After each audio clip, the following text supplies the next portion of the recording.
Alrighty. Sorry about the late start. Welcome back to Mecha Mondays. I'm your intrepid narrator pilot, Fraggeth, and today we're doing more Armor by John Steakley.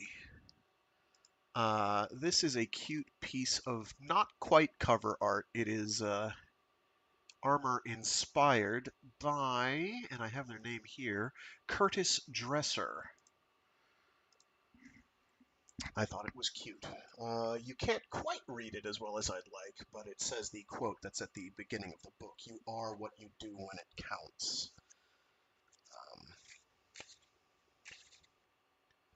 From the Musso. All right, so previously on, Felix. He is a future warrior. And he has reservations about the campaign that they are embarking on. Against an insectoid enemy that looks basically like giant, almost humanoid ants. And they are attacking the planet Banshee, which is inimical to human life. Inimical? Did I use that word correctly?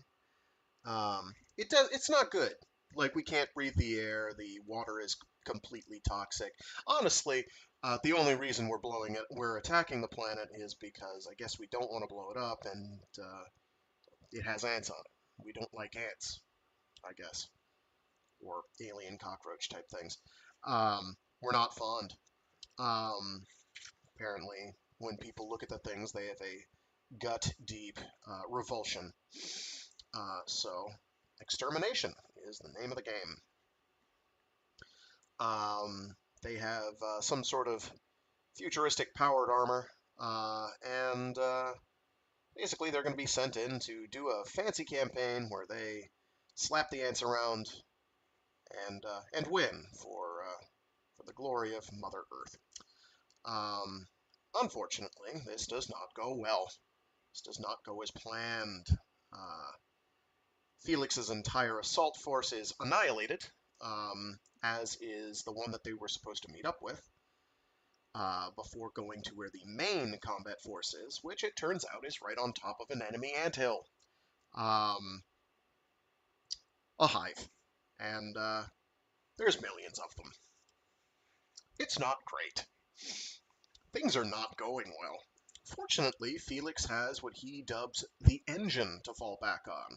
He's already gone into sort of a dissociative state, kind of call it a pre-traumatic stress disorder, where he basically dissociates and lets reactions take the wheel, because the engine will survive.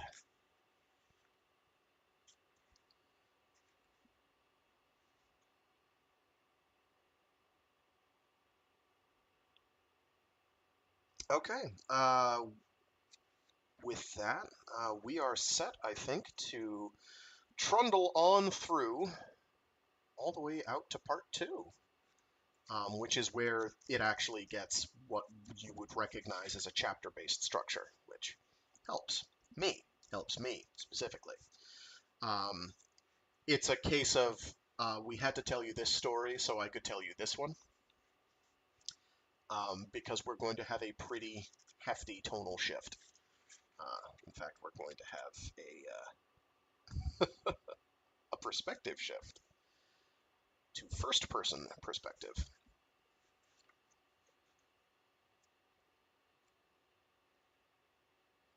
And we're going to learn some things about the world at that point. But this time, we gotta see how this campaign turns out, right? So that's what we're gonna do. Okie doke. Give me one sec to water up, and we'll get cracking.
It's a death trap, said the colonel bitterly.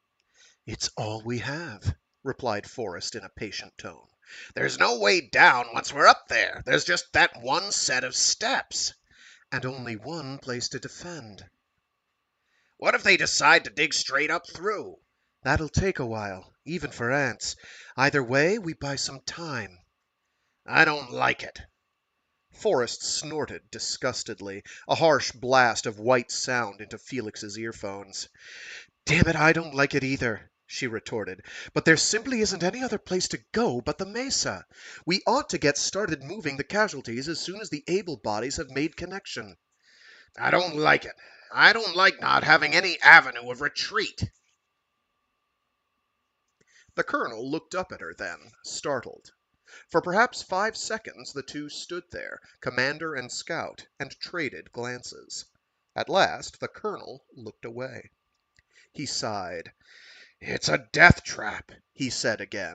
It's Banshee, said Forrest simply. Felix turned away and walked down the rows of casualties toward the can. He was down to 37% power.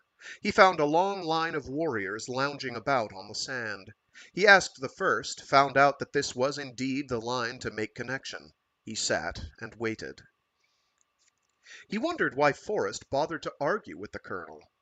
Why waste your breath, he thought. There really isn't any choice. The colonel had to see that. It's Banshee, Forrest had said, as though that explained everything. Felix smiled slightly, bitterly, to himself. As far as he was concerned, it did explain it all. They had moved 3 more times. Each time, after a short delay, the ants had found them and attacked. Each time, the attacks were the same. Walls of ants choking against the barricades, a seemingly endless supply. The lines would hold as long as they could. He and Forrest and others would try to keep those that broke through from killing too many. Sometimes, not always, they did a good job. Certainly Felix was getting better. He had found that he no longer needed to think before acting.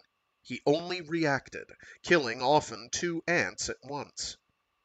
And if he had gotten quite good, Forrest had become amazing. Never in all his life had Felix seen anything remotely resembling her reflexes.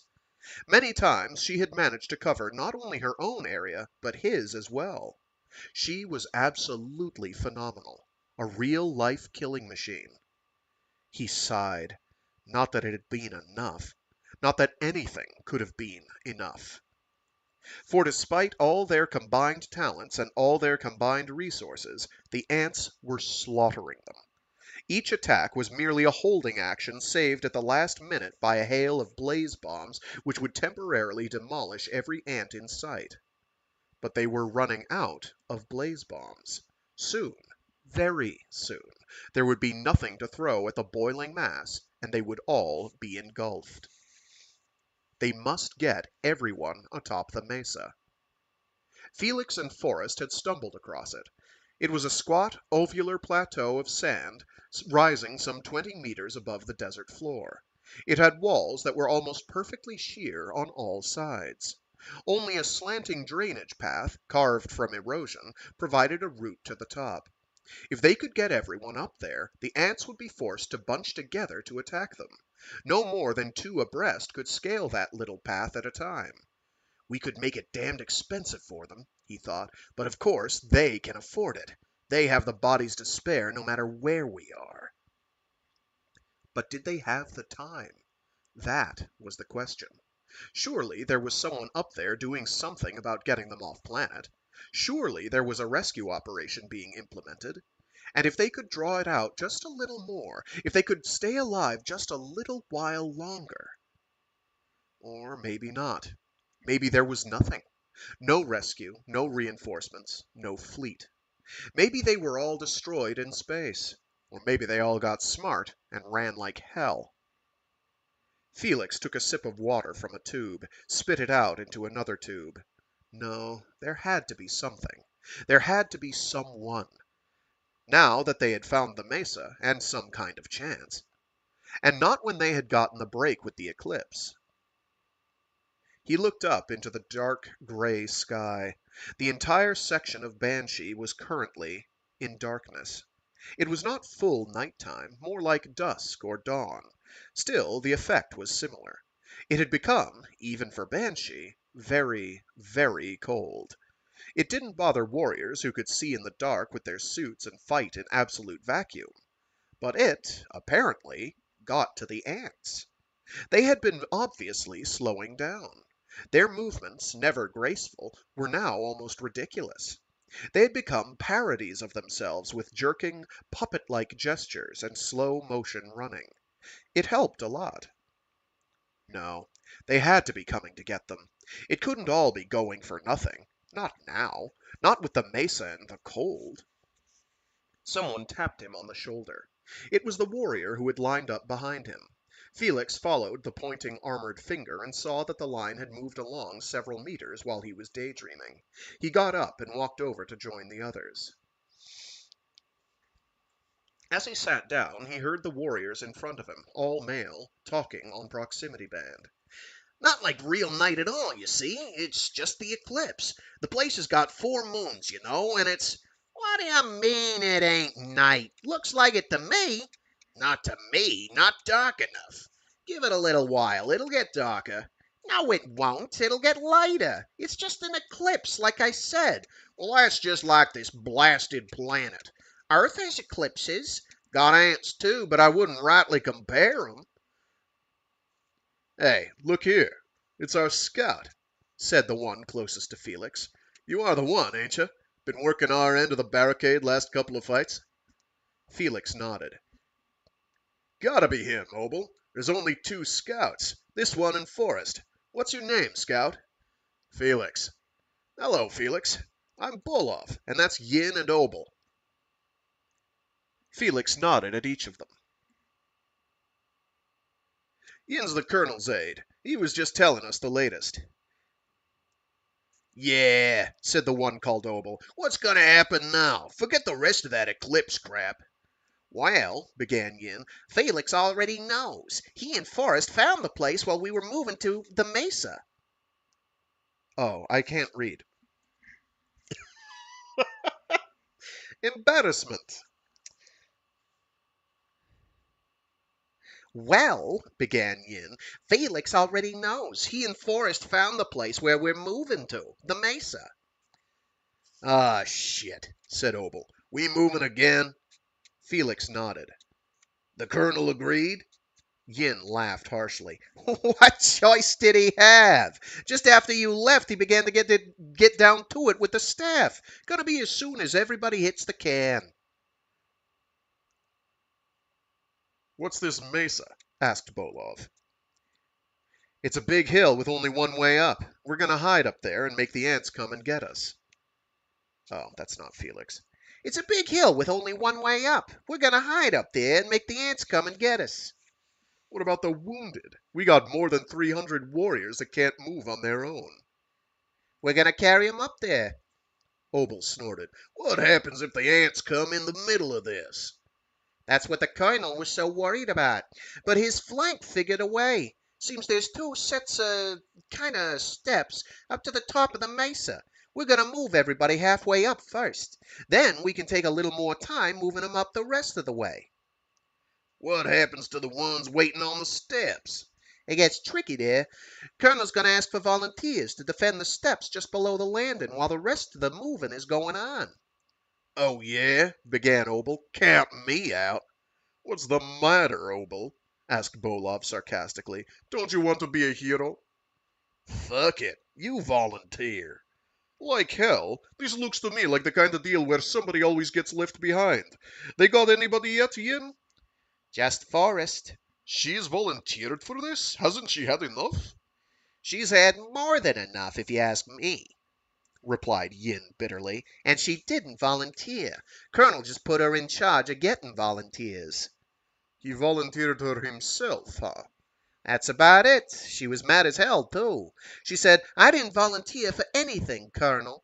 And then he started the same old shit about needing only the best warriors and how she's the best around and how she owes it to her fellow warriors and... That's enough, groaned Obel. I know the rest. That's what Forrest said, too. Said she didn't want to hear it. Walked away from the son of a bitch. But she's... Oh, that's enough, groaned Obel. I know the rest. That's what Forrest said, too. Said she didn't want to hear it. Walked away from the son of a bitch. But she's gonna do it, isn't she? Asked Bolov in a tired voice. Yin nodded. Equally tiredly, he replied, "Oh, yeah, she'll do it. She always does." Stupid woman, offered Bolov. She gonna let that colonel kill her yet. Him or somebody else. Seems they always find a way to stick it to her, said. Oh, him or somebody else. Seems they always find a way to stick it to her, said Obel angrily. Every shit duty that comes along, they ask for Forrest, added Yin. Why? Asked Felix, suddenly interested. Why does she always get those duties? Bolov exchanged glances with the other two. He shrugged. She came in second. Yeah, said Yin. If she'd won, she'd be the one. If she'd won, she'd be the one floating from star to star, making demonstrations and meeting the rich and famous. Instead of can't, added Obel. The three men nodded in unison. It had meant nothing to Felix. What are you talking about? Second at what? You kidding? The Armored Olympics on Militar. She met Kent himself in the finals. Hell, she's famous, or should be. At least she's famous to all the COs in the fleet.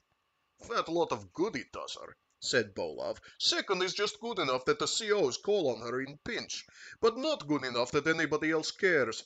Felix, I bet you never knew that she was the same Forrest who met Kent in the finals, did you? No, began Felix. In fact, I've never even... See what I mean? Interrupted Yin. Only the COs keep track of that sort of thing. Especially our CO, said Obel. Can you really blame him? Suggested Bolov. She's the best around. She's the best there is, said Yin firmly. Well, Kent's the best there is, Yin, said Obel. Shit, said Yin with sudden anger. Friend of mine was there for the whole thing. He told me all about it. She was robbed. She should have won it, but the brass wanted a three-time winner. I don't believe that, said Bolov. Me either, said Obel. You can't beat Kent. My friend was there, I'm telling you. Oh, yeah, said Bolov. Who is it? What's his name?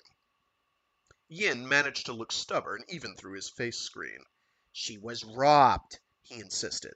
Well, said Bolov with a trace of bitterness, that is the way her ill luck usually goes. Yeah, can you imagine that? Said Obel, musing. That she's stuck here getting the worst of the shit because of some cheat while Kent spends his time showing off? That would be something, admitted Bolov, if it were true. It is true, insisted Yin again. I don't know, Yin, replied Bolov. She's awfully good. She's the best I've ever fought with, true, but to beat Kent... Oh, sorry. She's the best I ever fought with, true, but to beat Kent... Hell yes, she's better than Kent ever was. Nobody's better than Kent, said Obel firmly. Forrest is, retorted Yin. Ah, Yin, you only say that because you know her, said Obel. Fuck that. She's the best, replied Yin. He looked at Felix. What do you think, Felix? You fought with her. Right with her. You think she can beat Kent? You think she can beat Kent, don't you? Kent who? All three stared at him. Kent who? Nathan Kent. Who else? Three-time Class 1 armor champion Nathan Kent? Never heard of him. They stared again. You're kidding. You've never heard of Nathan Kent? Asked Bolov. Where have you been? Asked Obel. Out of touch, I suppose. Where you been posted? Were you a star probe or something? Asked Yin with a laugh. No, replied Felix seriously. Nothing like that. What were you? Asked Bolov, equally serious. A civilian. There was a long silence while they stared again. In a hushed voice, Bolov finally broke the silence.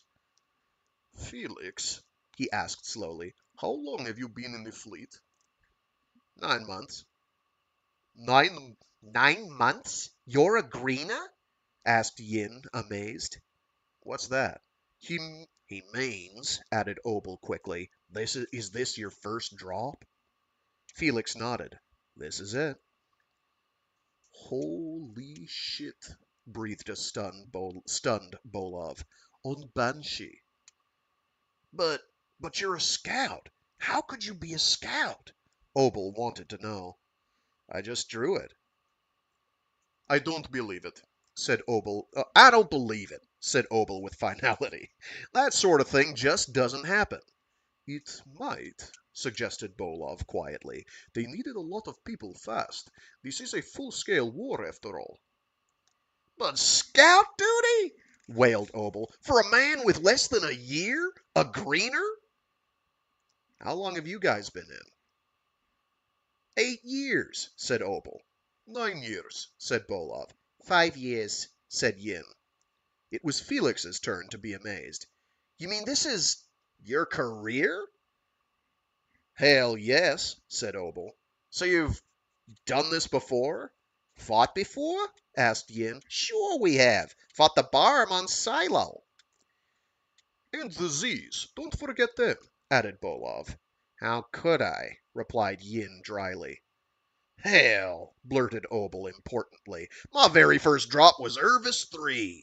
Yeah, but you were backup then. yeah, drawled Yin. We know you've been around. We've all been around. Had to have. That's why we're alive and talking about it, said Obel. You can't match experience. Felix has, replied Yin with a short laugh. So far, admitted Bolov. It's incredible. Why is that? Asked Felix. Felix, you ask around. I bet you a month's credits that you're the only greener still alive. I'd bet more than that, muttered Obel. And as a lousy scout, too. I still don't see how he got stuck with that. Maybe he volunteered, offered Yin. He's not that stupid. He's not that stupid. I'm losing it, man. Give me a sec. There is no chapter breaks. I cannot breathe.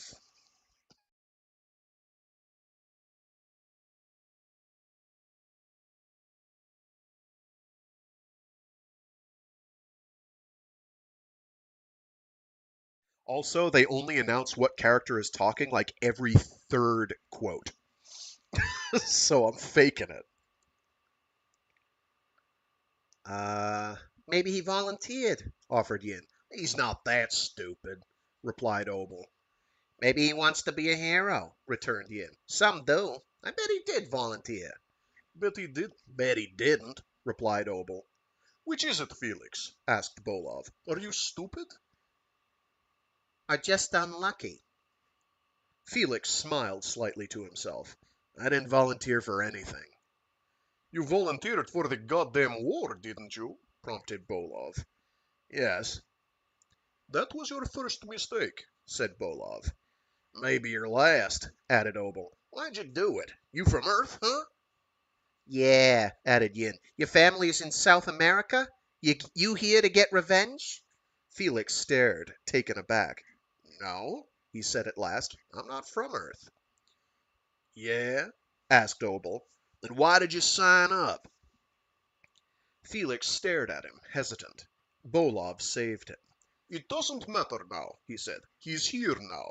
He's on Banshee, a scout, and fighting. Fighting damn good, too.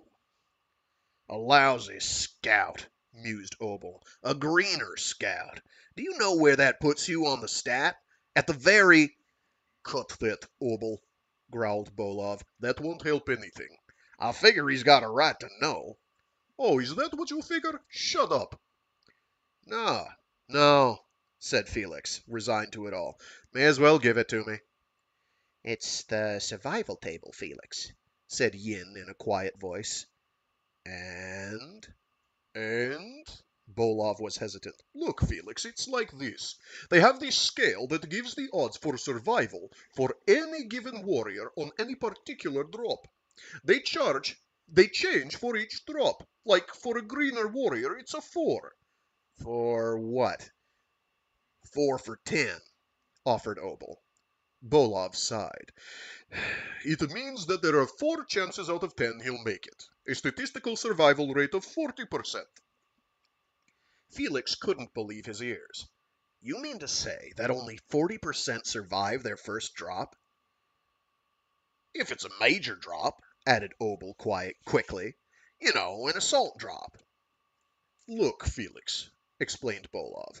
There are 2 kinds of drops. Major and assault drop. That means you're one of the first to hit. Then there's the minor, or backup. The scale I'm talking about depends on it being a major with a casualty rate of at least 10%. And then, with all that being so, a greener warrior would be 4 on the scale if it was first. Course, it changes with each drop, offered Yin. Yeah, agreed Bolov. It gets better.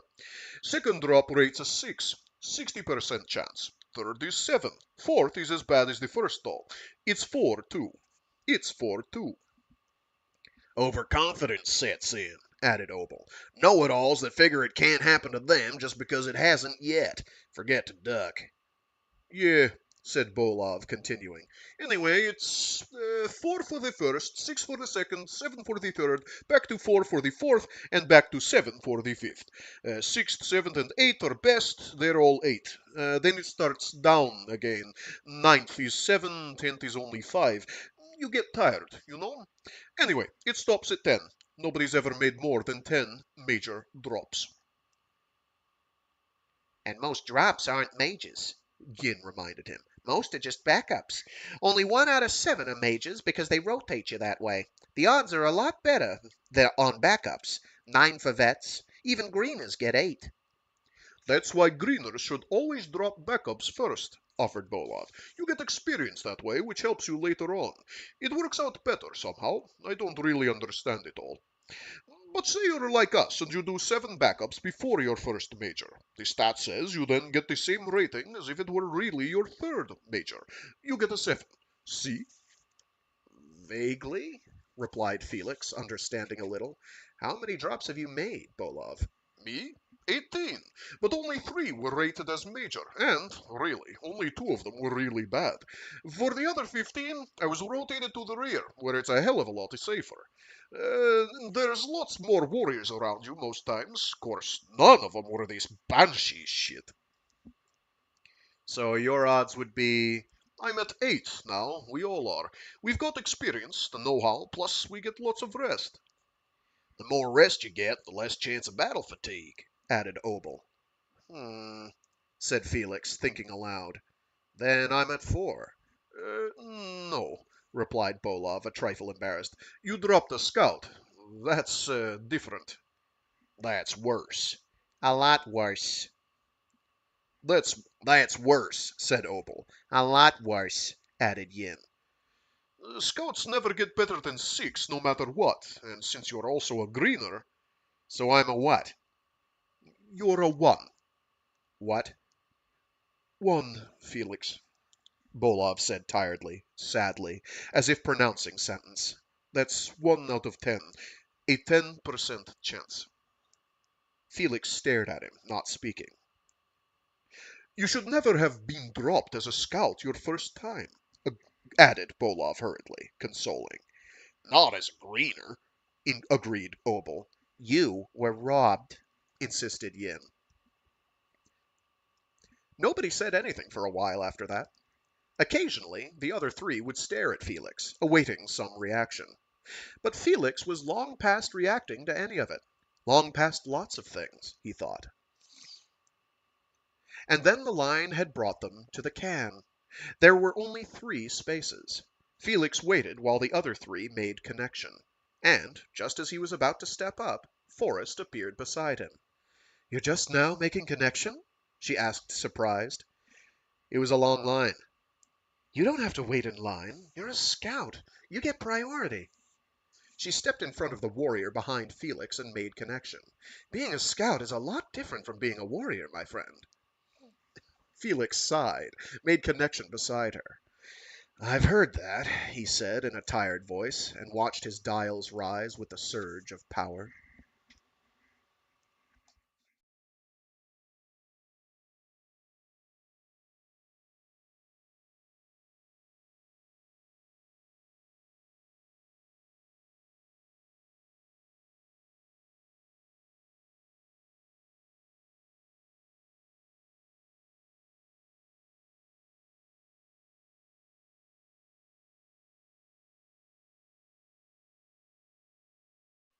He found that he could no longer finish the stick of Nutrite he had started chewing. He spit it into the tube. He rinsed his mouth out with water and spit that out, too. Beside him, Forrest was making noisy chewing sounds. "I see you met our little trio," she said after a particularly loud swallow. "Who?" "Bolov, Yin, and Opal," she said with a slight belch. "What did they tell you?" "Odds." "Oh, shit," she muttered. "What did they say?" "They said I was a 1 for 10. Were they right?" "Well, yeah," she replied reluctantly. "Did that get to you?" "Probably." "Well, I can see how it could. But Felix, that's just a probability scale, you know, not a death sentence. It doesn't have your name on it. For one thing, it assumes average ability, average reflexes, and you're a lot quicker than that. Besides, you've already beat worse odds than that just by being here." "You think so?" "I know so. So do you. Remember A-Team? 204 dropped. Only you survived. As a scout, yet. Far as I know, that's a first. You're some kind of record." "Some kind," he said distantly. "Never mind that stuff. What else did they have to talk about?" He turned and looked at her. "They talked about you, as a matter of fact. About your athletic career. The armored—" "Olympics," she prompted. "The armored Olympic trials." "Yes, they seem to think you're pretty good." "I am. Damn good. One of the best." "They think you're the best they've ever seen." "I probably am, at that." "They seem to think that you should have won that thing. One of them thought you'd been cheated. Were you cheated?" "I was beaten. Badly." "Cheated, huh?" She laughed softly, a pleasant sound. "What a lovely thought, Felix. What a lovely thought. Felix, I was never really in it. He slaughtered me." "He?" "Kent. Nathan Kent. You've probably heard of him." "No, I haven't." "Really? I'm surprised. He's quite famous. Not just on Earth, either. He's recognized on sight on about a dozen planets, and his name is well known on about 2 dozen more. People care about him that aren't even sports fans. Everybody's hero, he's called." "Everybody's hero?" A warrior with corporal's markings appeared beside them. "What's all this about a hero?" asked a feminine voice. "Who is a hero?" Forrest laughed. "What for, Loman? You volunteering?" "Not a chance," replied Loman. She sat down on the sand in front of them. "Loman, meet Felix." "Howdy, Felix." "How do you do?" "So, who's the hero?" "We were talking about Kent," said Forrest. "Oh, yeah," responded Loman dryly. "He's a hero, all right. Everybody's hero." Felix found himself drifting, wanting to be alone, but he was determined to stay and try. "I suppose every war needs heroes," he offered. "Especially this one," said Forrest and Loman in unison. Then they looked at each other and laughed. Felix managed a small grin. "Well, we better take care of him. Can't lose him now," he said. "Oh, well, we better take care of him. Can't lose him now," he said. Loman laughed again at this, but her laughter had an edge of bitterness to it. "Lose him? How? He'll never even see an ant." Felix looked at her. "I beg your pardon?" he asked. "Can't lose him," said Loman sarcastically. "Not the darling of good old Earth. Hell, if something happens to Kent, the people back home are liable to figure out that we aren't invincible like the politicians have been telling them. No, they'll be real careful with Kent. Treat him like a newborn baby instead of a warrior." "That's not fair, Loman," said Forrest quickly. "He's doing his part." "Really? By staging more phony demonstrations while people are getting killed? He's not a warrior anymore. He's a joke." "He could tear you in half with 10% power," said Forrest evenly. "Sure he could," snapped Loman, undismayed. "He could wipe me out. But ants are the enemy. What's he done to them? Where do you think he is right now? He's so far away he couldn't see Banshee with a star probe." I don't see why it should bother you, said Forrest. Oh, yeah, retorted Loman. Then suddenly her voice became gentle. Well, what I'd like to know is why it doesn't bother you, Forrest. You did pretty well yourself, but all it gets you is the dirty jobs. Doesn't it bother you? Don't you ever wonder why you're stuck here about to die when the warrior with the best odds for survival in the fleet will never get a bruise? Just because somebody decided he was going to be our symbol?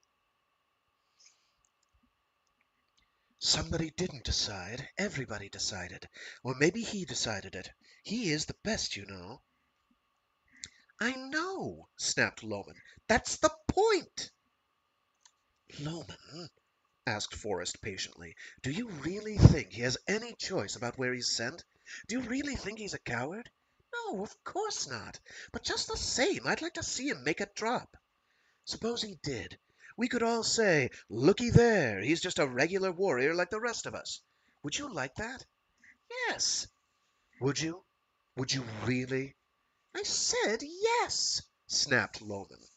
Fine, said Forrest, sitting up straighter. Felix noticed that she had become quite animated all of a sudden. So you'd be happy for a while, but what if he bought it?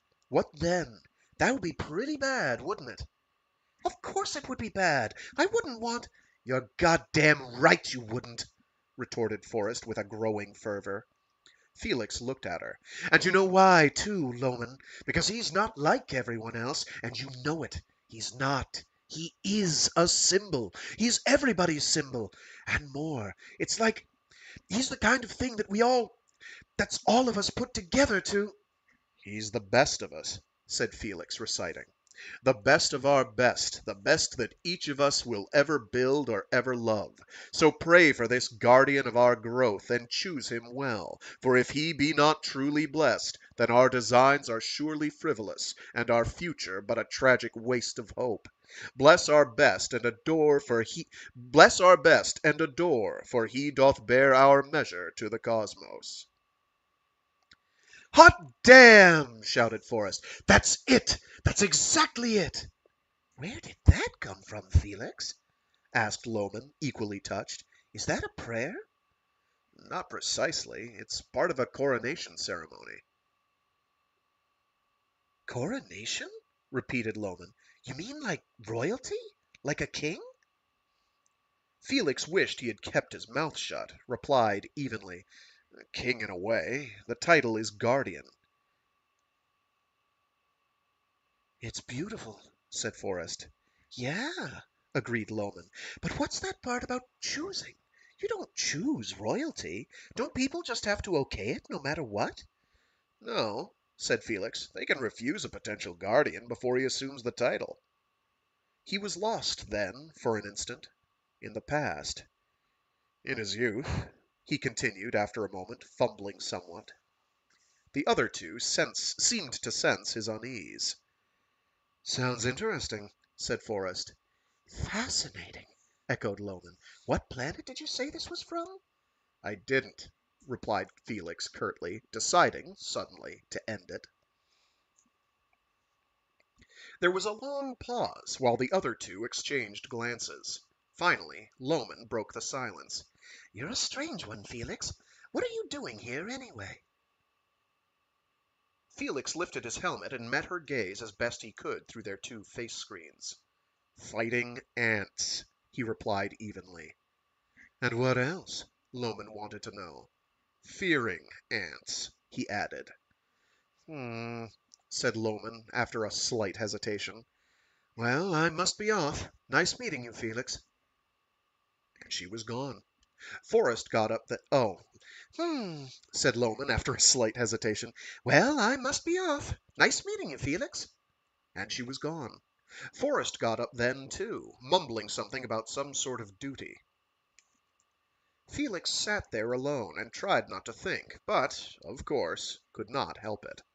He thought and he wondered and realized that he couldn't really conceive of what Forrest had meant when she had spoken of Kent. He was totally unable to effectively associate what he was doing with symbols or inspiration or love.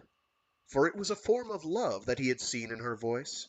Perhaps, he thought, it's because I didn't start this way with any of those things in mind. Or, more likely, it's because none of those things have anything to do with me now. Maybe they never did. He lay back prone on the sand and gazed up into the artificial twilight caused by the eclipse. In his mind he saw the names of Forrest and Kent and Felix, and tried to feel some sort of connection between the three of them, some common something.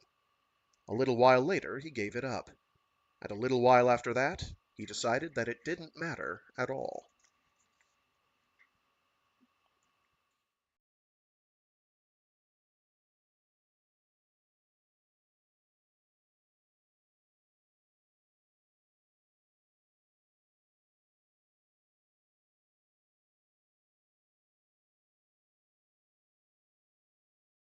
"I'm sorry, Felix," said Forrest.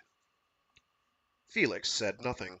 Instead, he watched the retreating form of the colonel, ambling up through the gorge past the jostling lines of warriors passing casualties head over head to the top. It was an awkward exercise. Battle armor was bulky and difficult to get a good grip on, even for similarly suited warriors. Those wounded who were awake helped as best they could, which was little enough. For some positions, though more convenient for the carriers, were quite painful for the cargo. The unconscious were worse, since suits were programmed to spread eagle when a warrior lost consciousness, in order to keep the spine erect and avoid complicating possible fractures. This posture, with arms and legs outstretched wide, made for a cumbersome package. Passing these people along, already a tricky piece of work, was further complicated by their potential delicacy. Like dolls, thought Felix, as he watched the hurried loading. Mannequins. Or cookies.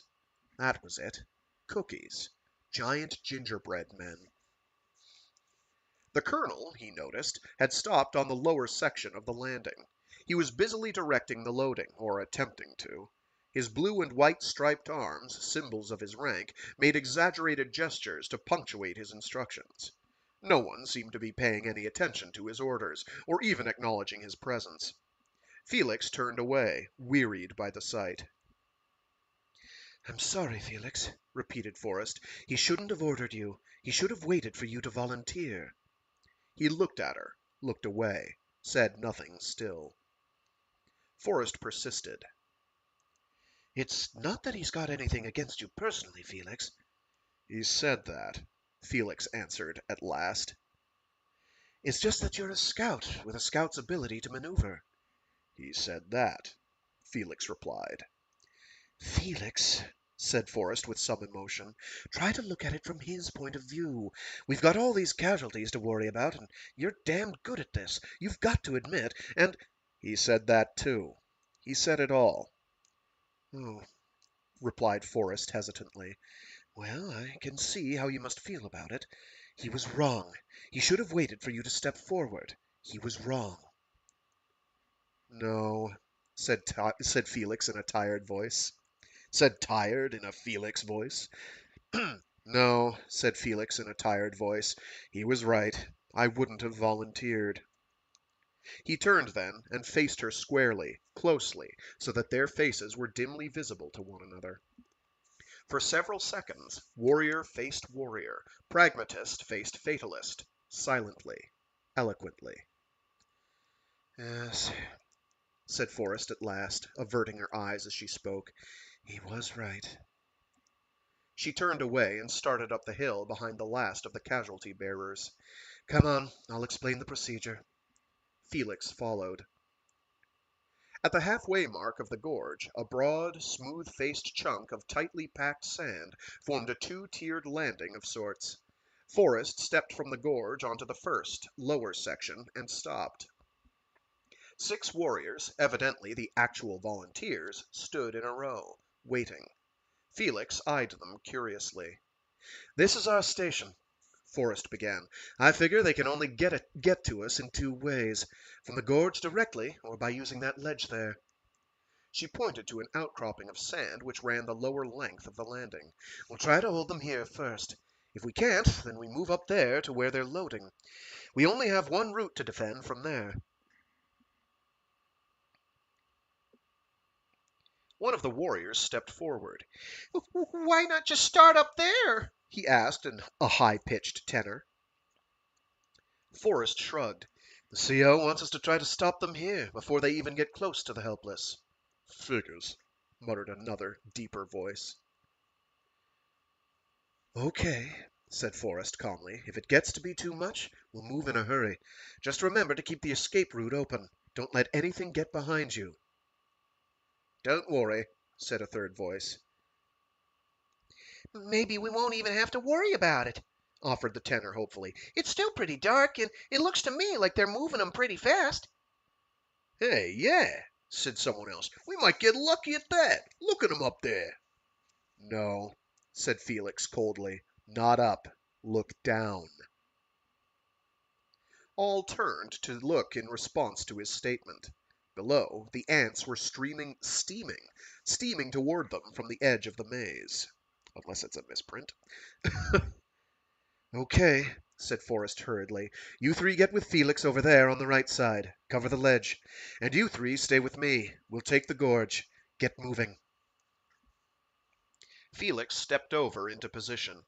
He stood stone still and waited. The others in his group were considerably more animated. Wish we still had our blazers working. "Lucky it's still dark. Look how slow they're moving. Fast enough for me." Damn, I haven't fought 'em hand to hand before. "Just club 'em with your fist. Give 'em a taste of plasteel." I don't want to encourage anything. There were several nervous giggles in response. "Shut up," said the engine firmly, and all were silent as they waited and watched.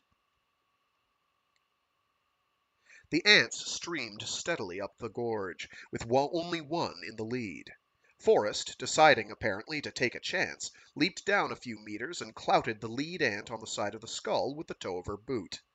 The ant was caught off balance. It literally climbed upward into the blow. The right side of its skull caved in instantly. It slumped, twitching, into the path of the ants behind it. "Hot damn!" shouted one of the warriors beside Felix. "See?" said Forrest, with a quick glance over her shoulder. "There's nothing to it. Get ready. Let's hurt 'em." The warriors beside her took heart in her words and shuffled eagerly forward to help.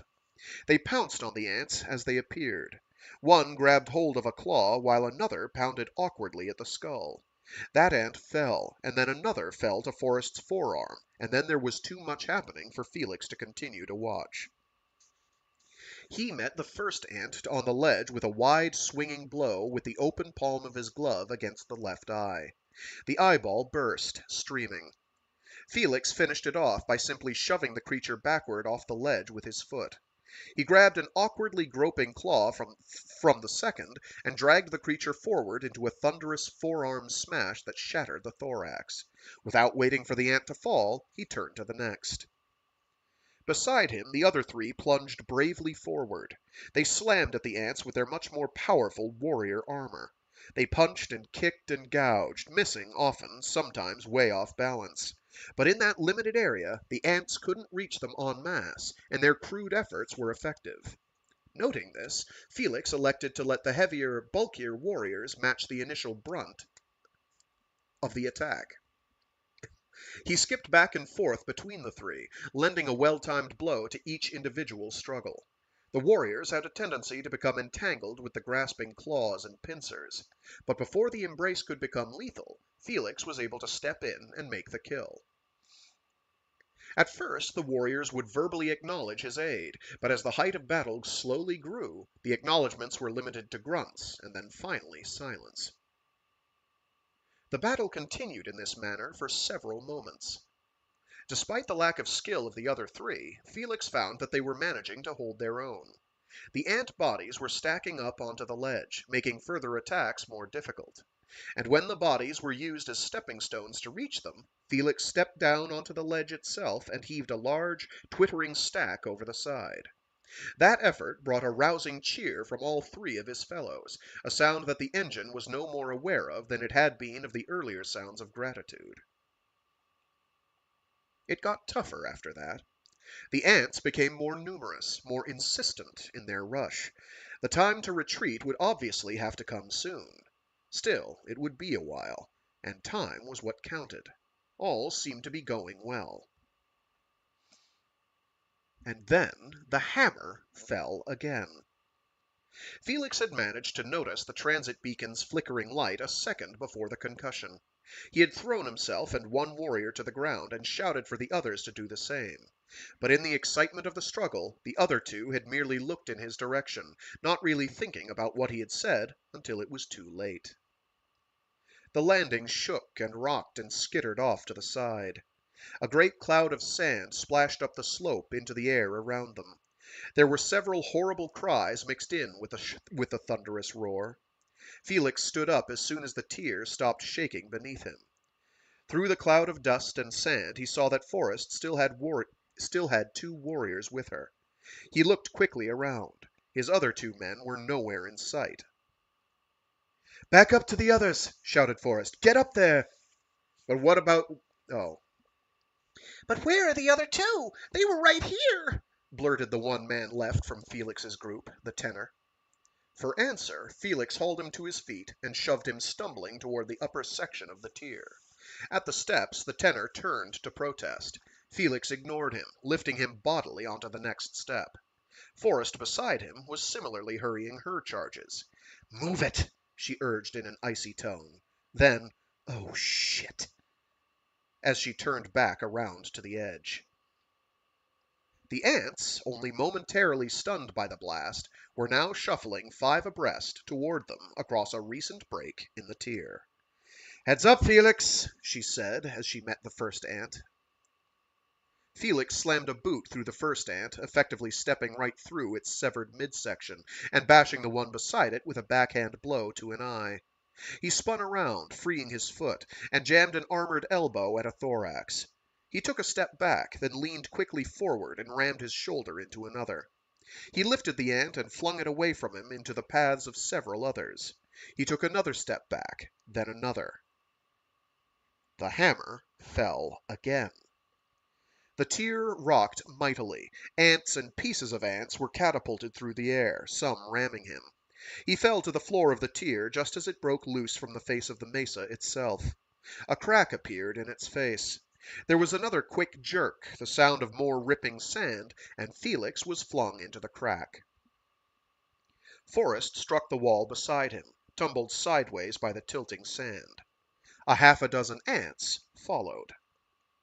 They grasped at him, scraping loudly against his face screen with their clattering pincers.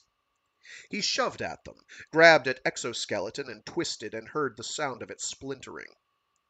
But there were so many, and so little room, and then he saw Forrest was holding on to an ant that had fallen across his face, and he took hold of it too, and they both pulled, and there was a snapping sound, and the ant came apart.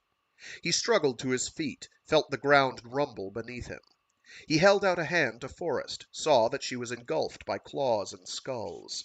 Again he grabbed one end and she grabbed the other, and again there was that sound, and again, and then they were suddenly alone in the crack. Both on their feet now, Forrest in front, as they tried to clamber out, and once again the hammer fell.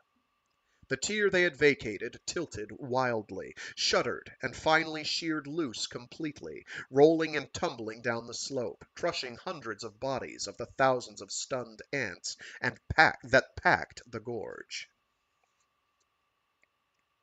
Together they grasped the edge of the upper tier and heaved themselves up onto it. "God damn it!" shouted Forrest breathlessly. She grabbed one of the able-bodied loaders who sat frozen, holding the floor of the tier for dear life. "Move it, goddammit! Move these people!" The warrior looked up at her, unmoving. Forrest cracked her open palm against the side of the trembling helmet. "Don't you hear me? Get moving! You too!" she added to the other loaders, each of whom had been likewise occupied with panic. "Who's going to move these casualties?" she shouted, sweeping an arm toward the more than 100 who still occupied the tier. With painful slowness, the warriors began to react to her stinging words. They rose and grabbed at the injured and resumed their jobs. Forrest was unsatisfied. "Where the hell's everybody else? Where are the other loaders?" she wanted to know. Felix looked around, noticed there were only half a dozen warriors still remaining at the job. He didn't have to ask where they had gone. He knew. They had run away. Emotionless, he picked up the crumpled form of a warrior and, despite her loud and painful protests, heaved her up onto the mesa itself. He grabbed another, this one unconscious, and cartwheeled its frozen form behind the first. "Felix, forget that shit! Come here!" shouted Forrest. "Ants!" He turned just in time to see her deliver a hammer of her own, a crushing fist through the eye of the first of a half-dozen ants that had appeared in the gorge beneath them. Felix lived because he was shielded by the line of warriors between him and the edge. He wasn't blinded because he happened to be looking away at the time. Still, he saw the flash as though there had been nothing at all to obscure his view, and still he felt it, the worst pain he had ever experienced, as he was tossed far into the air, a helpless puppet. He flew perhaps 20 meters before touching the ground, where he rolled and skidded and slid, and when he finally came to rest, he saw his power dials drop almost to zero. He had time to lift an arm across his face to cover it from God's angry, boiling gaze, and then all was darkness.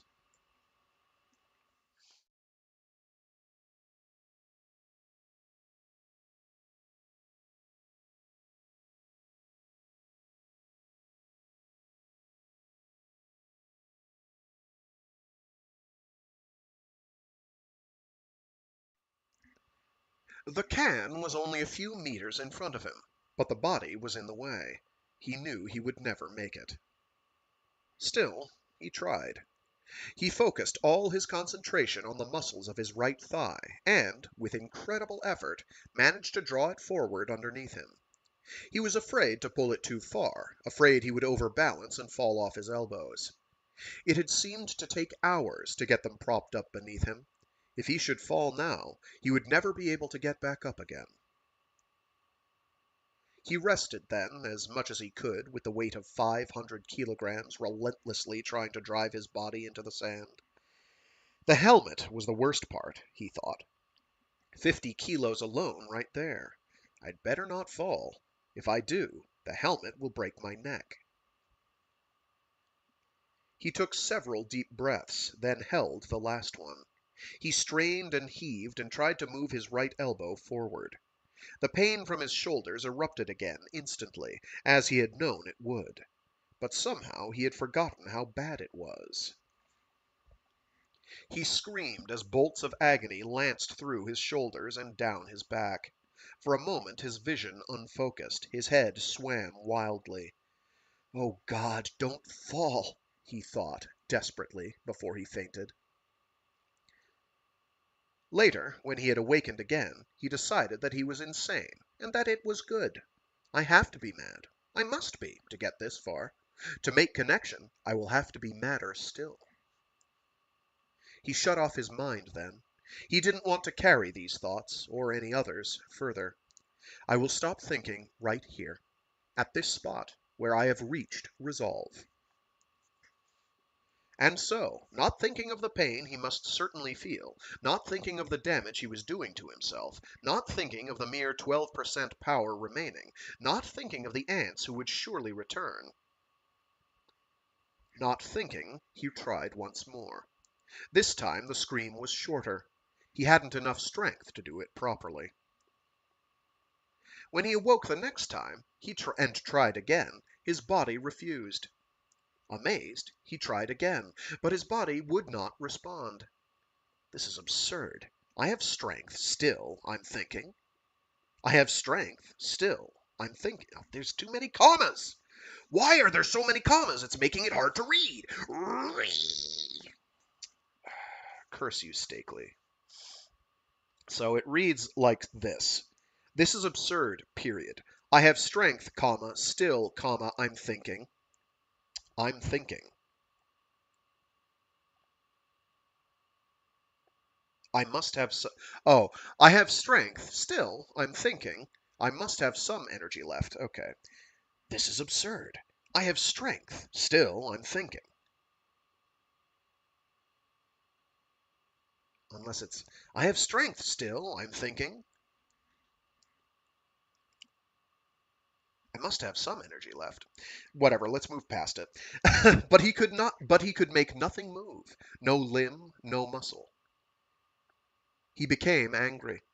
He strained and groaned. Sweat steamed. No, it is streamed. He strained and groaned. Sweat streamed from his brow, mingling with tears and fogging the screen, and at last something gave. But he was not truly moving, only shuddering with uncontrollable spasms. This made him even more angry. He threw himself against the inside of the armor. He rocked back and forth against it. He yelled at the top of his lungs. He fell. He should have died. The fall should have crushed the life from him. But in this, at least, he and his body were united. Together, they refused to die. And then, still together, they slept.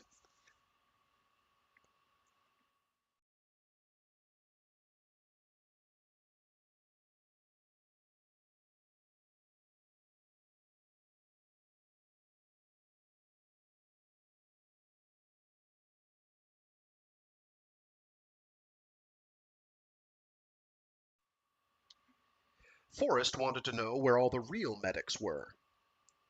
Dead, said the man monitoring Felix's psi chart. Vaporized, like most everyone else. Oh, sorry. No, that's not him talking. Dead, said the man monitoring Felix's phys chart. I know how to read. Let's take it all from the top. Forrest wanted to know where all the real medics were. Dead, said the man monitoring Felix's phys chart. Vaporized, like most everyone else. He tapped Felix's helmet.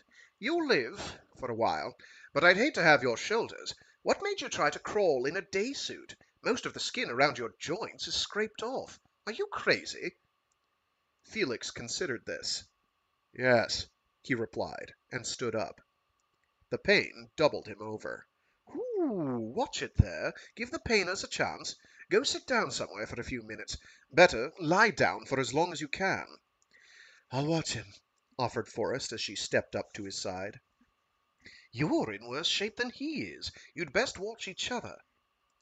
The suits made it impossible to lean on one another, but the feeling of mutual support was strong between them as they shuffled slowly past the rows of warriors collapsed around the medical area. Felix crossed toward a likely spot, but Forrest said, No, a little farther. I want to show you something. So they continued on past those that were wounded, and past those that were dead, and farther yet, past those who could no longer be distinguished as warriors. Like a slag heap, thought Felix, glancing briefly at the fused hunks of plasteel strewn about the sand.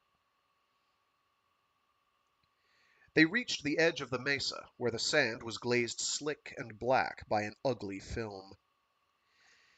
Do you know, asked Forrest as they gently lowered themselves, side by side, to the ground, what thermonuclear means? Felix looked around him at the hellish landscape. I do now, he said. Only then did he notice the shiny newness of Forrest's suit. He looked down at himself. The black plasteel had been scoured clean by the same wall of sand that had flung him so far. You noticed that, have you? Asked Forrest, following his gaze. She chuckled dryly. Good as new. He smiled slightly, briefly. Why did they wait so long? Who? The ants? They didn't do this. We did. Us? I didn't know anyone carried atomic weapons. Hell, we are atomic weapons. She swept an arm about her wearily. A suit did this. How? Overload. Somebody keyed every relay at once and then tried to eject. Any warrior suit can do it.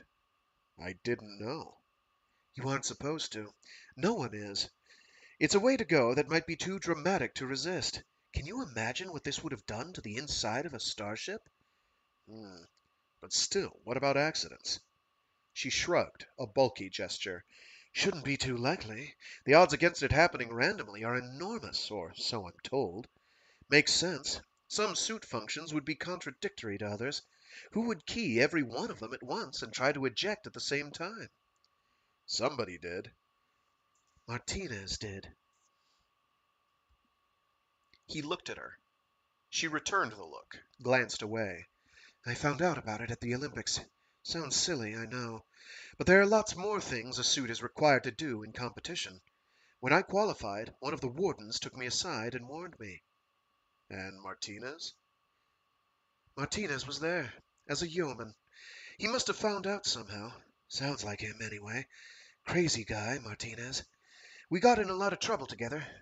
See, we were bunked in the same tract, right across the quad from each other. She stopped talking suddenly, then sat up and began to cough. It was a horrible, choking sound, the sound of something terribly, irrevocably wrong. Felix moved toward her as she slipped down again, still coughing. She tried to reach her panel, but failed as the spasm intensified. Painter! Key! Painter! She managed to gasp. He picked up her left forearm, found the panel. He fumbled with the keys from his opposite perspective before locating the switch and activating it. Slowly, too slowly, her coughing subsided. He leaned close to her and waited for her eyes to open. When they did, she smiled at him. It was not a smile he would have wanted. It was wistfully sad, heartbreakingly tragic. I don't blame Martinez, she said at last, being carried off by those bloody... I'd do it myself if a scout suit had the capacity. She noticed his position, still looming over her. Don't worry, Felix. It's not as bad as it sounds. He nodded, sat down beside her. They both knew she was lying. For a while there was no sound but the uneven rush of her tortured breath against her microphone. Then she rallied a bit, managed to speak. Poor, poor Marty, she began, but choked it off quickly when she heard the break in her voice. Felix winced when he heard her stifling sobs, surprising himself. Why be surprised? He thought. What's not to understand? No matter how brash she was before, this would have to terrify her now. Who wants to die? From somewhere deep within him, a tiny voice answered, You did. He ignored it. Her sobbing, now beyond control, turned to weeping. He looked away from her, gazing at the distant spire of the knuckle. It was getting light again, he noticed. Soon the ants would be back at full strength, and... He noticed the slope, suddenly, for the first time actually seeing it and realizing what it meant. The entire end of the mesa had been collapsed by the explosion. Instead of a single narrow route to the top, the ants now had a smooth black ramp that rose at an easy, convenient angle. My God, they could come up that at 1,000 abreast. And of course, they will. what a silly choice for a symbol, blurted Forrest abruptly. Who? Kent, Nathan Kent, everybody's hero. She laughed softly, gently. Her voice had a dreamlike languor to its rhythm. I remember the first night away from the compound. He had to buy a meal for all the final qualifiers. The people recognized him and rushed away from their food to surround him. They cheered and applauded, and they all tried to touch him. And he looked at me in the middle of all this, and you know what? What? He was so bewildered, completely lost. And later we talked, and I knew he felt bad because he hadn't known what to do or say. Oh, he was charming enough. He couldn't help that. And funny, too. He made everyone laugh. But he wasn't... It's just that they wanted so much from him, and he wanted to do it for them, wanted to be a certain way for them. But when he tried to be what he thought he should be, it came out as rudeness, like some sort of arrogant... She moved to change position, he thought, but he saw her key another painter. He was shy, so shy. And it was so tragic, because he wanted to be the leader, but he was shy instead, and loving and gentle, and he could be hurt, so—" She broke off. She sat up. She peered at him. "I told the colonel to order you. I used you because I didn't want to be alone on the landing, and I knew that you were too smart to volunteer. I lied. I blatantly used you to save my life." "Yes," he replied with soft firmness. That seemed to exhaust her. She lay back down. She was having trouble breathing. "I loved Kent, Felix. I loved him so. I thought I would die. Did I ever tell you that?" "Yes." "I knew I must have," she said, and died.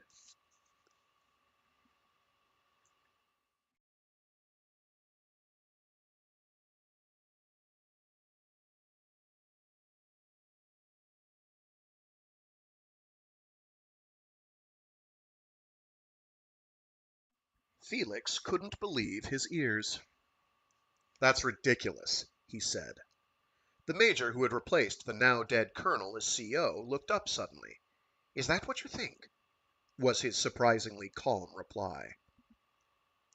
Felix noticed that the other members of the command staff were also watching him. He ignored them. "I have no command experience," he said. "This is my first drop." "Your first drop," repeated the major idly, as if even then he couldn't quite believe it. "Yes, I had heard that. Remarkable." Felix peered quizzically at the major, at the others, wondering why he couldn't seem to get through. "Get someone else," he said abruptly. "There isn't someone else," said the major. "All your officers are dead." "Get a non-com, then," persisted Felix. "A sergeant." "No." "Don't say no. Just do—" "No," said the major flatly, his voice now carrying an edge. "Why not? Why can't you just—" "Because you're the one they want," blurted the major suddenly. The anger in his voice now bristled. "What?" asked Felix, equally angry. "Who wants?" "The warriors. Your warriors." Felix was disgusted by this. "They don't even know who I am." "Not your name, maybe, but they do know who you are. And they want the scout." Felix stared at the major, at the others. "This is insane." "Yes," replied the major firmly. "You're out of your mind." The major, finally, had had enough. "I'm out of officers, Felix. That's what I'm out of. Now you just stand there and shut up while I give a couple of facts of war. 1. Of the 642 survivors from your original assault force of 10,000, only 285 are combat ready. Got that? Now, 2. Of the 2,300 I dropped with, over 600 died in the first minute because of those goddamned ant missiles homed in on the transit beacon. That so-called hammer of yours. Of the remaining 1,600 or so, more than 300 lost effective suit function or were killed outright when that maniac blew his suit. 3. Of the people that leaves me, only 90% are combat warriors. The rest are medical, supply, and maintenance types, which leaves a grand total, if you can count, of less than 1,500 available combat personnel. 4. The Terra cannot pick us up for another 18 standard hours. 5. This damned mesa can't be held with what we get for 1 hour, even at night. At last, but not least, 6. The sun is coming out now." Involuntarily, Felix followed his gaze toward the lightning sky. "And so, Felix, who thinks that this is insane and who is dead right about that, anyway, what the hell are we gonna do?" "We're going to die," Felix thought. But he couldn't say that. Or maybe, he thought again, he should. Why shouldn't he? He looked again at the major, standing there aggressively, a few meters away, and thought about the man's tone, about his fear. He said nothing, finally. He simply met the major's piercing gaze. After a few seconds of this, the Major broke the silence. Well, I'll tell you, Scout, what we're gonna do. In less than 1 standard hour, we will assault the Knuckle en masse. Assault? Repeated Felix dully. Attack, Felix. In 1 hour, we attack.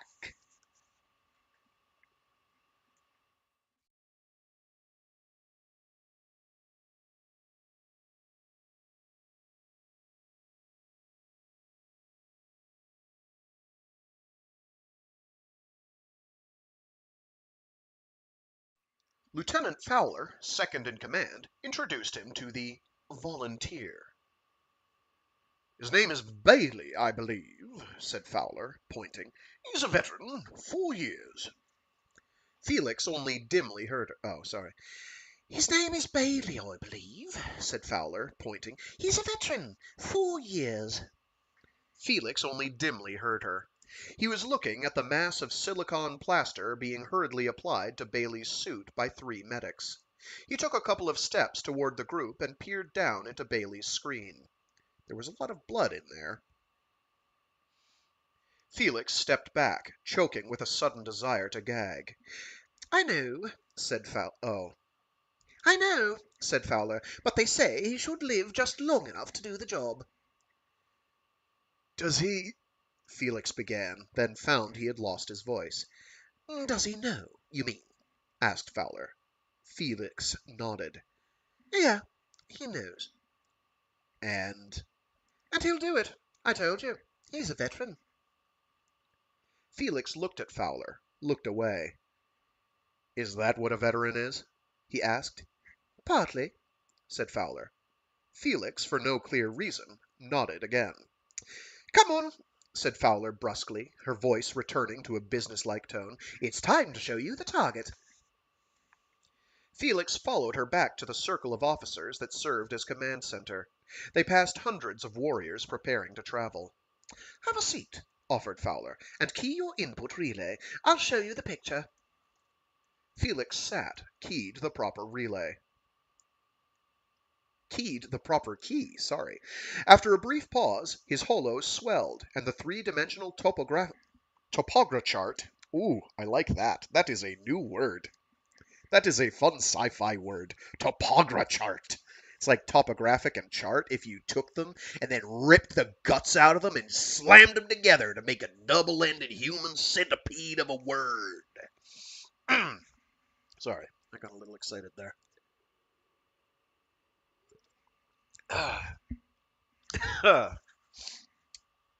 Felix followed her back to the circle of officers. Okay. Nope. Felix sat, keyed the proper key. After a brief pause, his holo swelled, and the 3-dimensional topograchart of the Knuckle appeared transmitted from Fowler.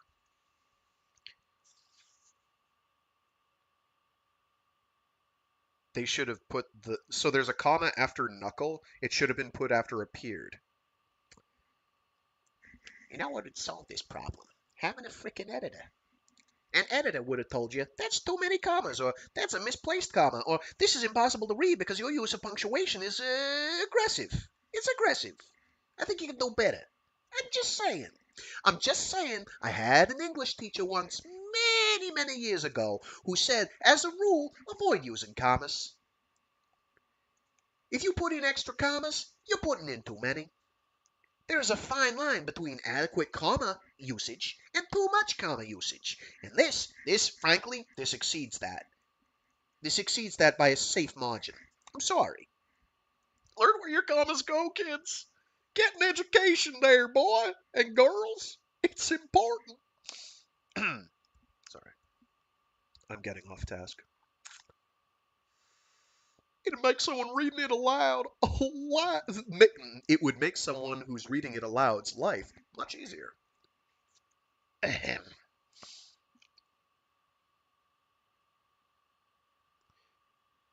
I'm just going to take that paragraph from the top.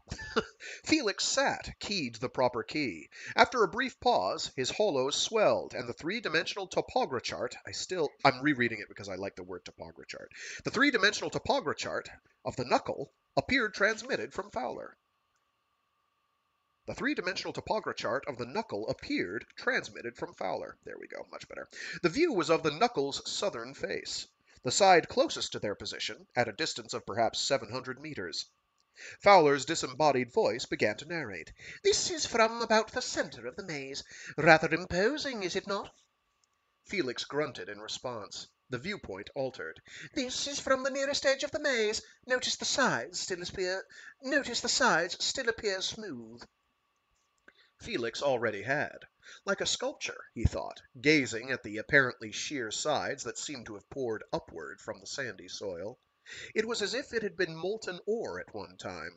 How else could the smooth sloping texture be achieved? The scene changed again. Now he could see the various sloping folds at the base. And something else. A black ovular hole less than 20 meters above ground and partially obscured by a vertical ridge. He stared at the ridge. Its edge looked sharp as a knife.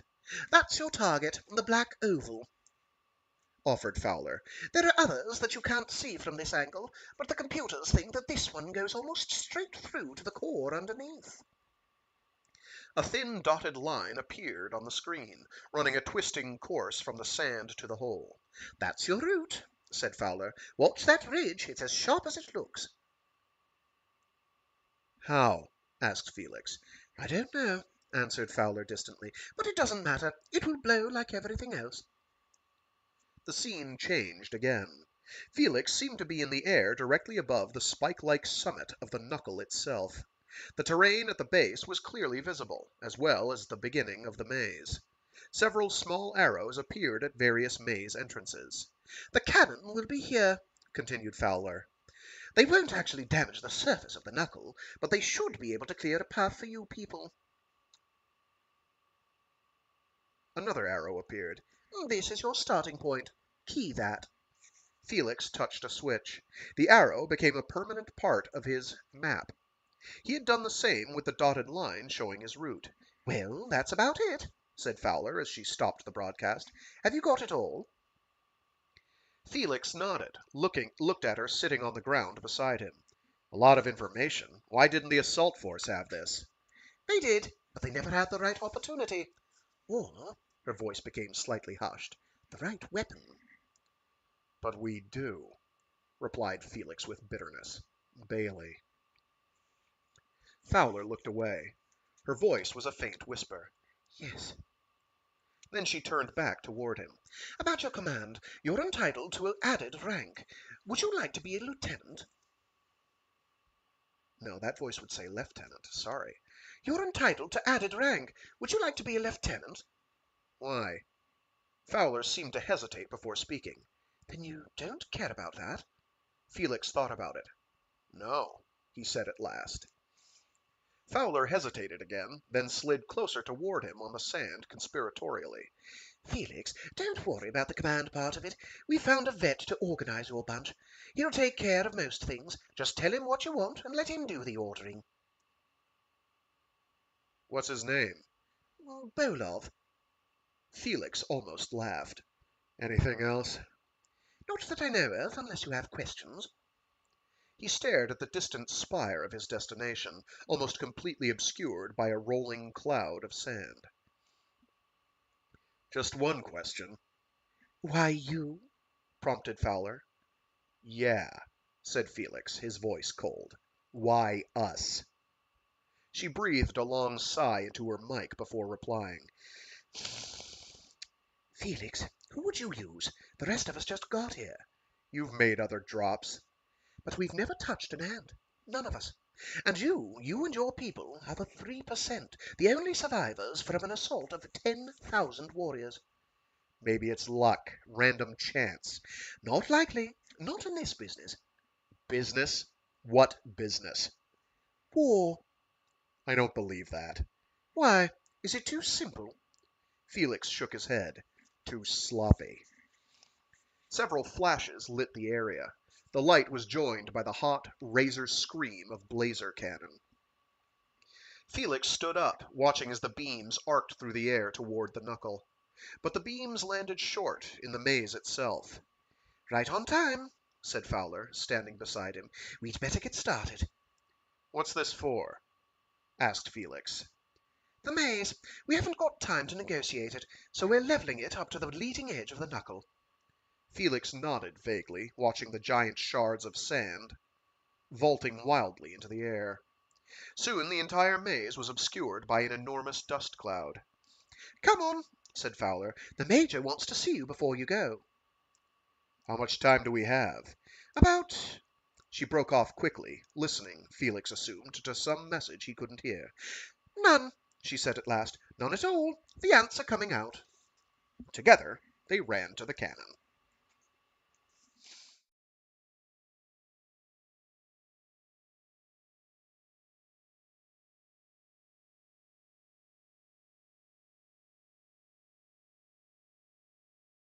As you can see, this is coming across basically like a more actiony, violent sci-fi Catch-22. If you've ever read if you've ever read that, this seems kind of familiar in its horrible, horrible way. The Major was 200 meters east of the carnage, standing off from the rest of his people watching the battle. Lines of warriors met the onslaught of the ants without the help of the barricade, at the mouth of the channel blown through the center of the maze. The ants, jammed together in the middle of the channel for some reason, were growing steadily toward them as rolling dead piles. Felix was impressed.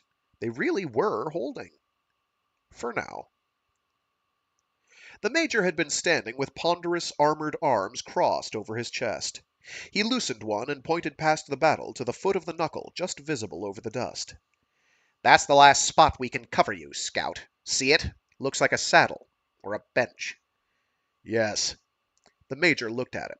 "We'll use the last of the cannon fire to cover your approach down the side of the little highway we've made. But we won't be able to help you in there. That ridge blocks our line of fire. But the people you're taking should be able to hold them off you long enough to plant the charge." "Yes." "Do it, Felix," said Fowler from beside them. Her voice held muffled urgency alongside cheerleading. "Do it. We're all counting on you to..." Felix regarded her blandly. "To what?"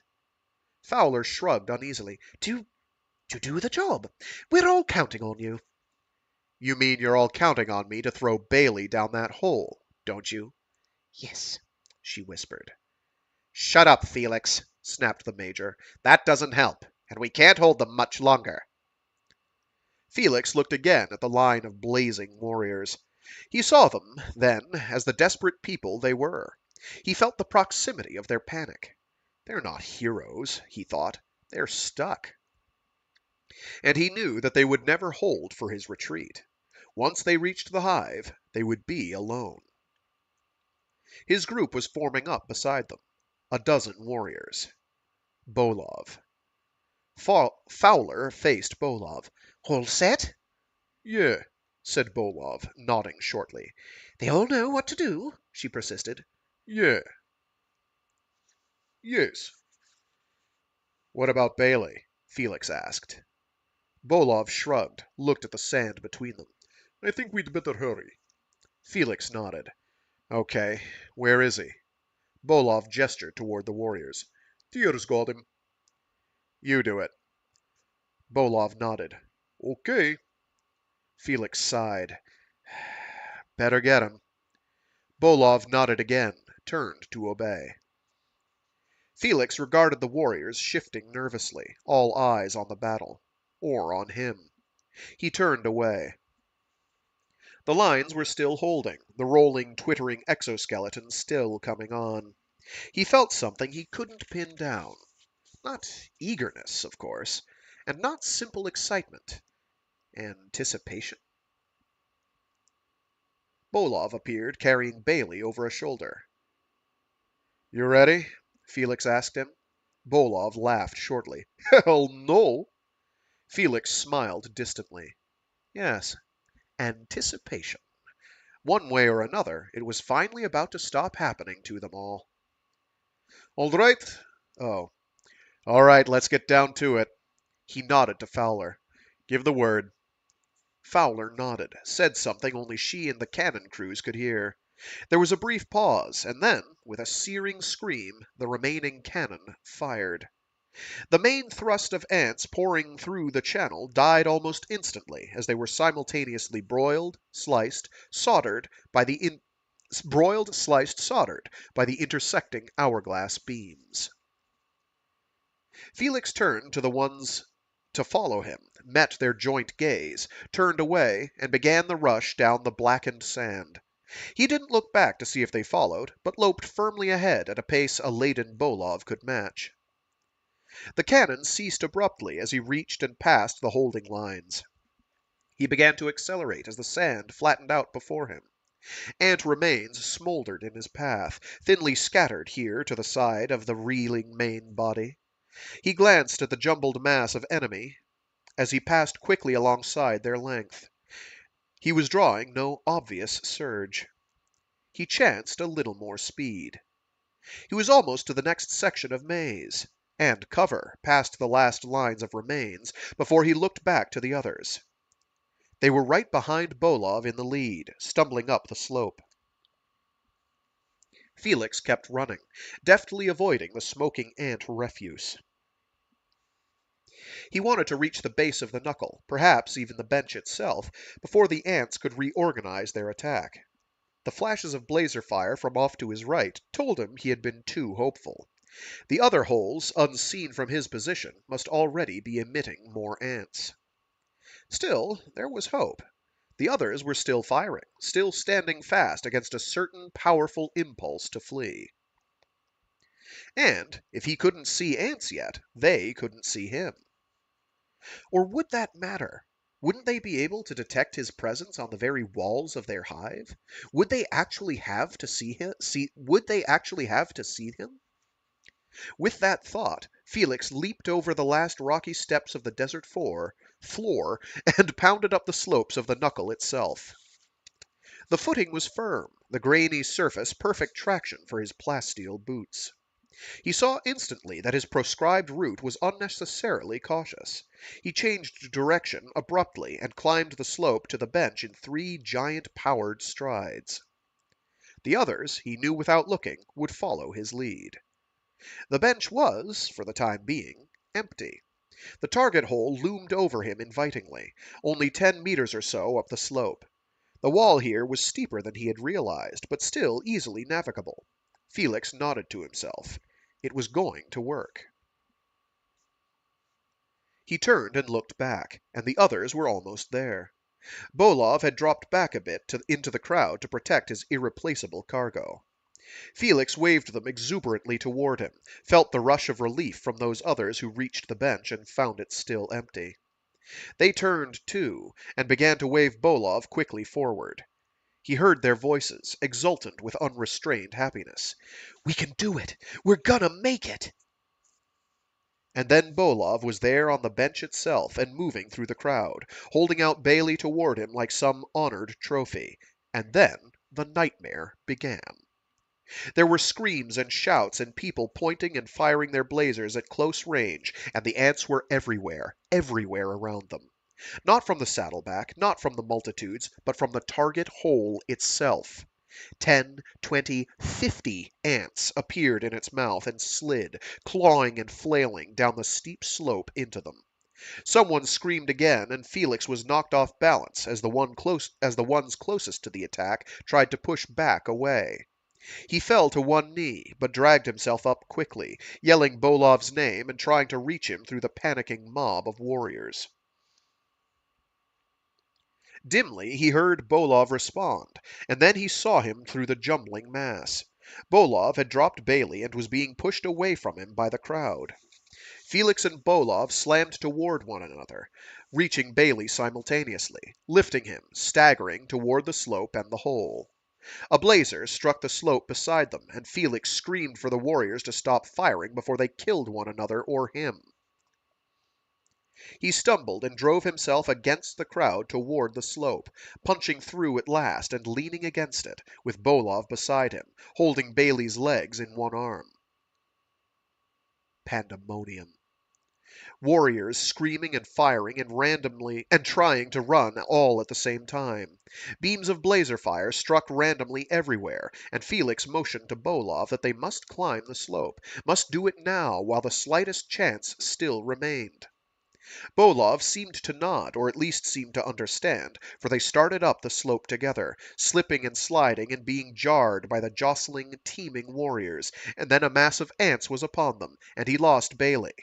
He was covered, engulfed by the ants that slid down into them. He struck out blindly, wildly, smashing, ripping endoskeleton, struggling to get his feet underneath him. Twice he struck not exoskeleton, but plasteel, and the thought of it made him shudder, cringing. He was up then, and Bolov was beside him, and had Bailey, and they shouldered through the ants and started again up the slope, and there was a horrible, agonizing scream as a flash of blazer fire split the air between them, carving a deep, irreconcilable hole through Bailey's faceplate. "Oh my God! Oh my God!" shouted Bolov, and he saw that it was not just from the shock of losing their only weapon, but from pain as well. For the stray bolt of blazer fire had cut not only through Bailey, but through Bolov as well. A pulsing, red-hot bubble had appeared on the inside of Bolov's shoulder.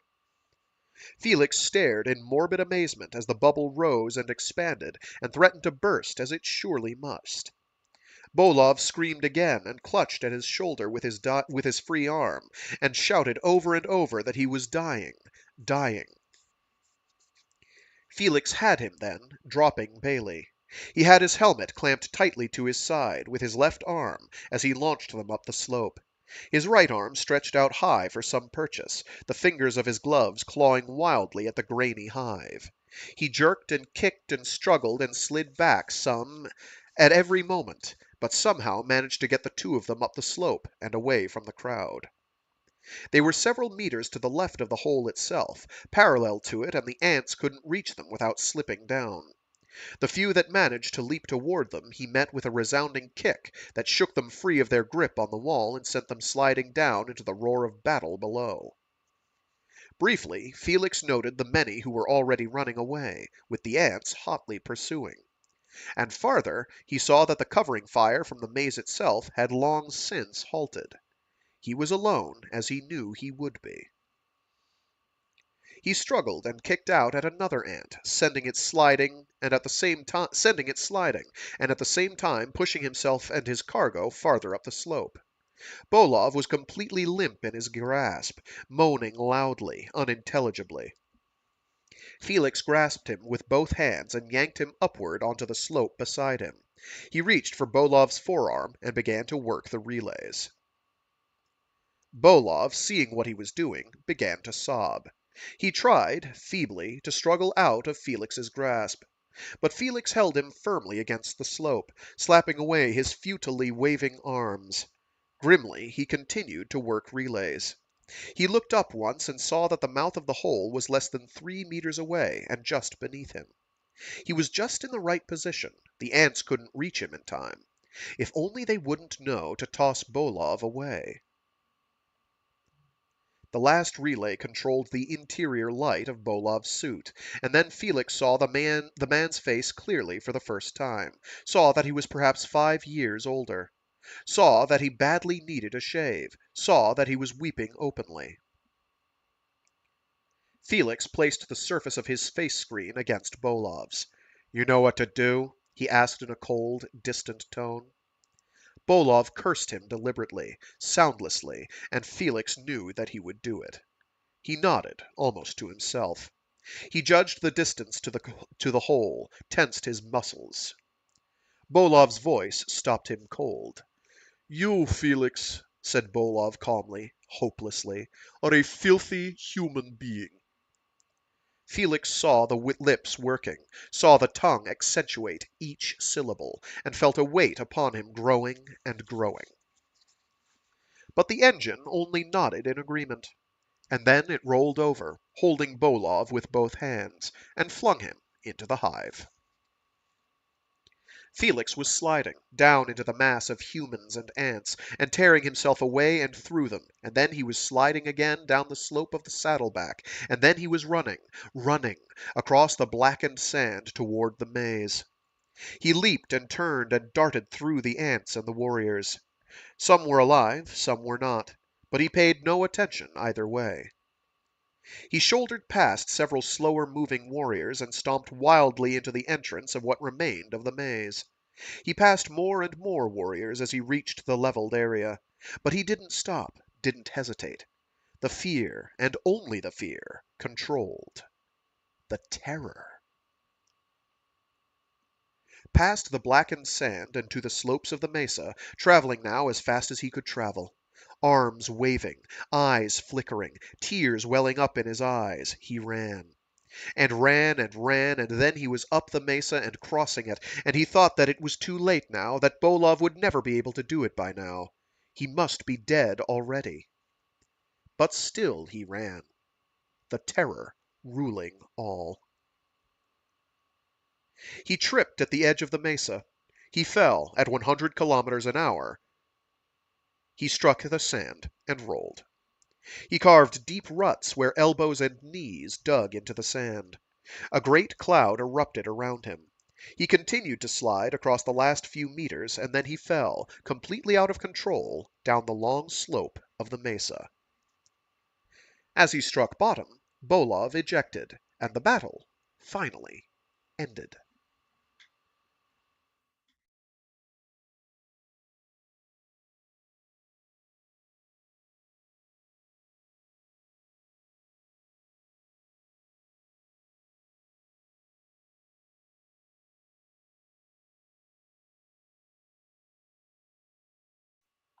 He awoke, briefly, to the sound of the medic's impersonally soothing tones. He was told that connection was being made. He was told not to move. He was told of his myriad injuries. He was told that transit to the Terra was forthcoming. He was told that he had been found at the end of the last sweep for survivors, that he was, in fact, quite lucky. But he heard none of it. Instead, he only stared at the black sky above him. Night at last, he thought, and his eyes reluctantly closed.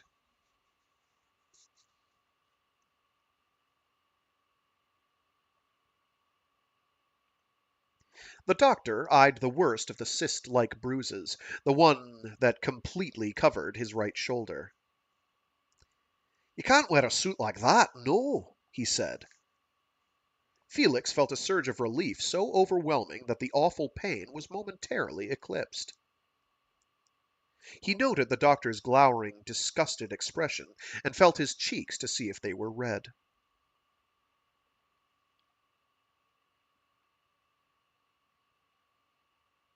They debriefed him and fed him, and were surprised to learn, from his recorder, that he was the one.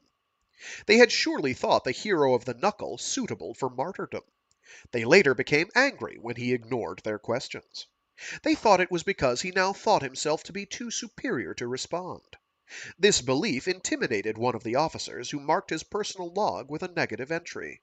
But Felix had been silent not from a sense of superiority, but from shame and suspicion. They woke him up entering the bay. They laughed and joked and were nervous. Then they became hushed and reverent, when they found his lone sleeping figure at the end of the line of what they thought were empty berths.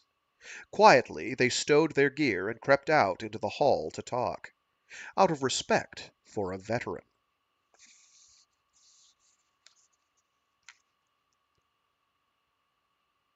The nightmare was odd, intangible even at the time. Some nameless, formless fear was reaching out to him. It grew and swelled toward him until he admitted he was waking, that most of him had been awake for some time, and that the fear was not of some nebulous terror, but of his next drop. The rest of the bay was asleep.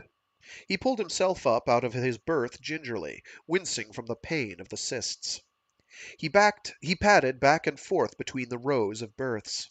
He found he was repeating the doctor's words over and over again in his mind. It was reassuring, he found. The lone head of a young man appeared over the edge of a berth. The two blue eyes followed his pacing. Felix stopped at last and stared back. But the young man was not embarrassed by this. Instead, he spoke. "What's it like?" he asked. Felix told him to ask someone else. "Who?" replied the young man. "You're the only survivor from this whole group. The first one I've even heard of." "You're some kind of first," Forrest had said. How many firsts, he wondered, am I going to have to carry? He left, just outside, away from the blue eyes. He wandered aimlessly about the corridors of the silent ship. After a while, he realized he was naked, and returned. The blue eyes were closed, the boy asleep. Felix eased himself slowly into his berth. He slept almost immediately, the doctor's words his last conscious thoughts.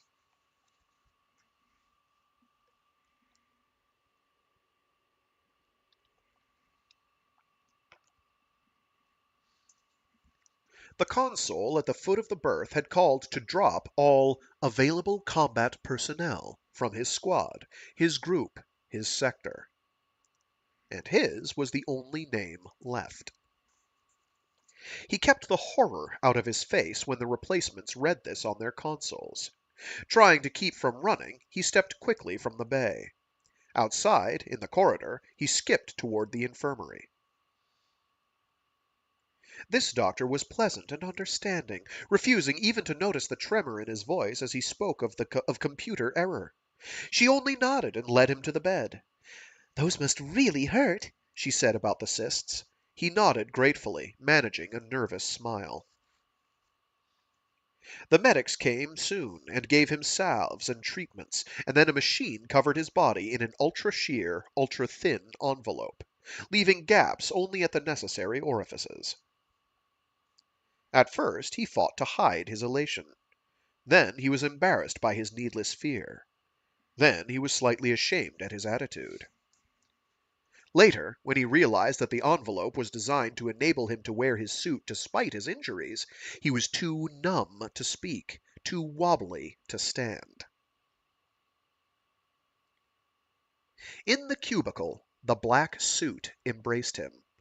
Dully, he made connection and watched the dials respond. Then he sat and wept openly. Heedless, uncaring, Banshee awaits.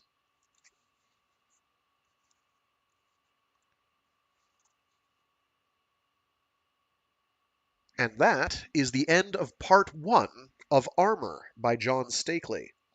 Now we have the entire rest of the book.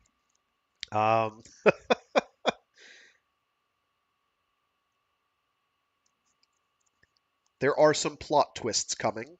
There's mostly going to be a really abrupt shift in tone and in perspective. If I can get to the right page, because I don't know how to press buttons. Sorry, I don't know how to flip pages. Why did I say Don't mind me. I'm losing my mind. I'm losing it all! It's disappearing! So anyway, that was dramatic. Yes? Yes, it was. It's quite a book. It goes places.